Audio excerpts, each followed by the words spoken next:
Rolling along here on HQ Spotlight, and we are going mock drafting and taking a look here at Blake Brockermeyer's top 10 for CBS Sports. Of course, you have Fernando Mendoza, who everyone, pretty much assumes is going to go number 1. Arvil Reese at 2, Francis Maui-Noa at 3, Ruben Bain Jr.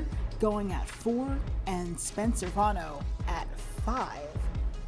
And with that, we welcome in Ryan Wilson so we can further discuss this mock draft here. And Ryan, you're at the Senior Bowl, getting a look at all these guys firsthand. And I want to flash back, though, to the national championship. We know that the Raiders brass was in attendance, and we all assume they were probably watching Fernando Mendoza as well as a few others. But do you think Las Vegas is going to be ultimately where Mendoza ends up?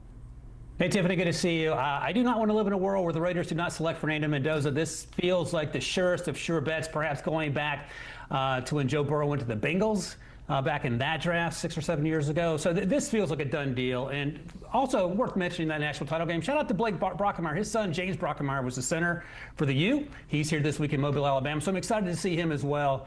So that'll be fun. But yeah, foregone conclusion, write it down in ink, Sharpie, cement, whatever. Fernando Mendoza, number 1 overall to the Raiders. Nice, and that was a great shout out you gave to Brockermeyer. Hey, according to his mock draft too, quarterback Ty Simpson is going to go to the Rams at 13th overall. Will this be a decision that LA makes regardless of what Matthew Stafford decides to do with his future?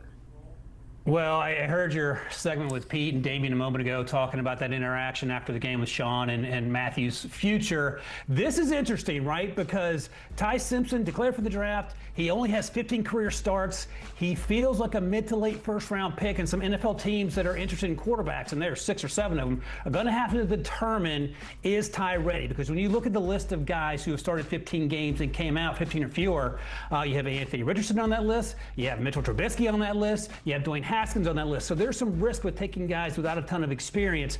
But what better place, Tiffany, than to go to the Rams and potentially sit for a year, maybe 2 if Matthew Stafford decides to run it back a couple more times, because Ty Simpson, in large part, based on his tape in 25, is NFL ready. It's just a few things he has to iron out. A little struggles down the stretch. Some of those are injury related, but he is going to be an enticing prospect, in part because this QB class is so wide open after Fernando Mendoza. Yeah, getting to learn from Matthew Stafford, maybe being a part of that breakfast club out there would be pretty cool for him. The Rams also bolstering up their secondary according to this mock draft with Brandon Cisse. Is this a good fit?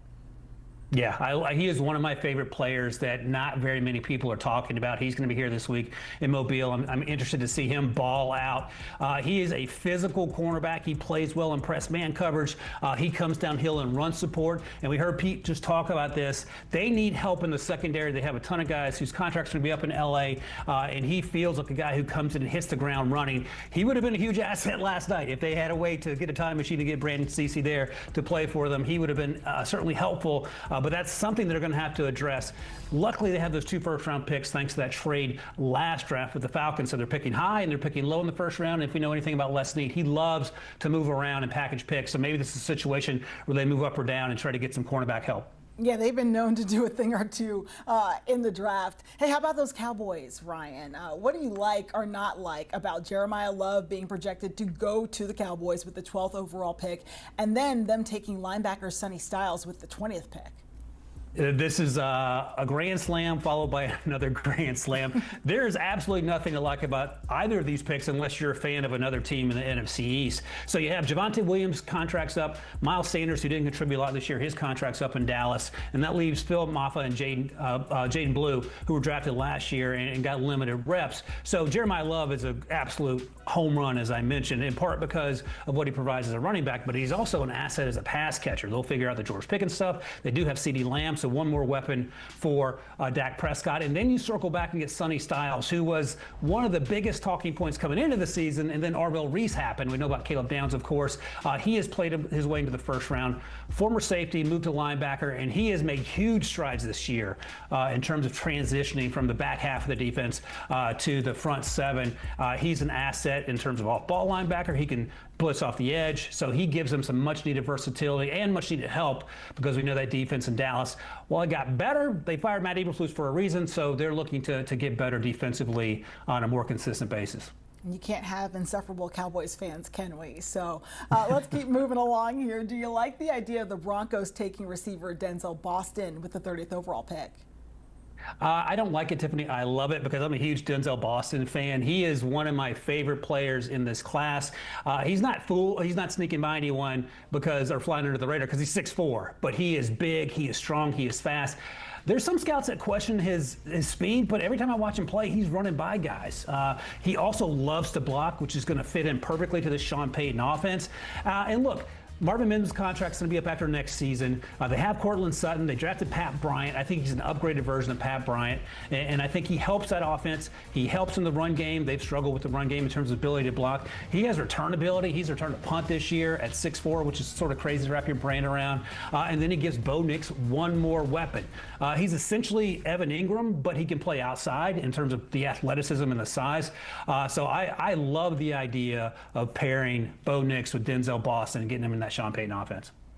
The Patriots, Super Bowl bound, but also have the 31st overall pick, and that the mock draft has them taking edge rusher Akheem Mesidor, who was a complete beast this season. How much of an immediate impact can he make on that defense?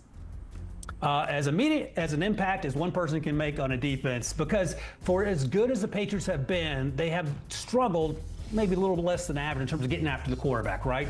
Caleb Chason, whose contract's going to be up after the end of this Super Bowl run here, had 7.5 sacks. Harold Landry had 8.5 sacks.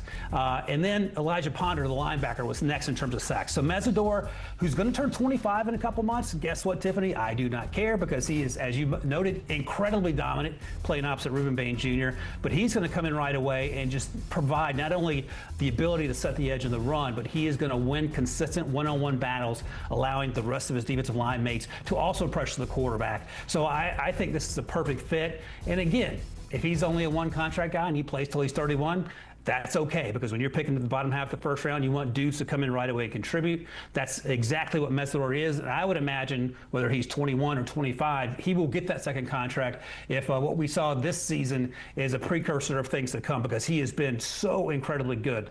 Conversations a lot about Reuben Bain Jr. Mesidor, they're mentioned in the same breath. The only issue is that Mesidor is a little older. We know that Reuben Bain Jr. is probably going to be a top 10 pick, and I think Mesidor is certainly a top 50 pick. And if you told me he snuck into the back half of the first round, I would believe that all day long, because all you have to do is you don't need two eyes, Tiffany. You could just have one eye and know that Mesidor was absolutely dominant this year. Well, Mike Vrabel has two, fortunately, and I'm sure he would love nothing more than to add him to their defense. Ryan, thanks so much, and have fun out there at the Senior Bowl. All right, you can get more draft coverage with the first pick, part of the CBS Sports podcast. And for more information, you can scan that QR code right there on the right side of your screen.